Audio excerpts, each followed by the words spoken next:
Well, once again, we've got the proposal to raise the drinking age in this country from 18 to 21. It's come from a group of medical experts, and the argument they're putting is that for medical reasons, we'd be better off having young people not start drinking till they're 21. I think it's a good idea. They've convinced me. You don't think so. Well, how do you put the toothpaste back into the tube for a start?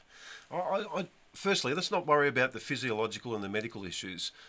Let's look at the message that we're sending young people. So it's okay to go and have sex. The age of consent is 16. You can go and drive a car at the age of 16. You can go and vote for your elected leader at the age of 18. But suddenly you can't be responsible enough to have a drink until the age of 21. I mean, what is it to go to the cinema now? It's 15, I think you're classed as an adult. And as so, what is an adult these days?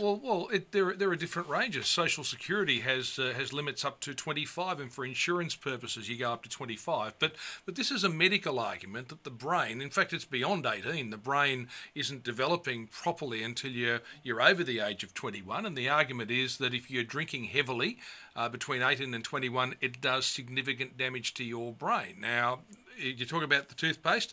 I can actually say if you push on the sides of the toothpaste, it will come back in. But that's not what we're actually saying. Yeah, how about the baby in the bathwater then? Yeah, or the unscrambling the egg or the omelette or whatever. But yeah, we can come up with the cliches. In the United States, they did actually have the drinking age go down, and they've raised it back up to 21 in places like New York and California. It doesn't mean you don't start drinking till you're 21. It means that you're shifting culturally when kids start till later. So in the same way that I think as we change the trading hours of our pubs and clubs, you're going to start to see kids going out earlier and not staying out all night.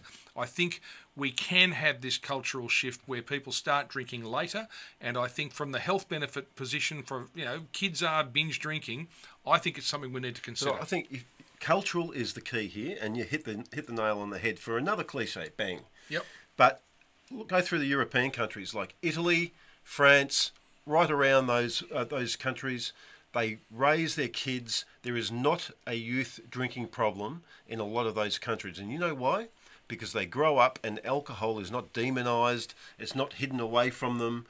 Parents introduce their kids. They're allowed to have a little tipple of wine at most meals from a very young age. So they don't have a drinking problem. We have a drinking problem because we repress the alcohol from everyone. And adults have a drinking problem in this country more so than younger people. Well, I don't think that's where it's going to start. I don't agree with that. And I think, look, in the end, we're probably talking in a vacuum here, because if the proposal was ever taken seriously by governments, I think we've seen from recent events at the ICAC and other places, very, very powerful lobbies with massive amount of money. They'll be sitting there doing their calculations. How much grog do we sell to the 18 to 21-year-olds? How much money, how many billions of dollars of grog are sold to 18 and 21-year-olds? How many businesses have been built around selling grog to 18 and 21-year-olds? Once they get into gear, there's going to be no way this will get up. I think we ought to consider it and look at it, but I think we can partly unscramble the egg, and I think if these medical researchers are saying it's causing damage, we should at least listen to them and consider whether we can do something in the interests of saving these kids in the long term. I don't have a problem with that, but when we're allowing, American authorities have just allowed powdered alcohol onto the market. So you can either pour it over your food or you can just add it to water. All right, okay. So that's the beauty of the American system for you. All right, okay. Well, the one thing we can agree on is that it is a problem. You don't think it can be solved or unscrambled. I think it can be.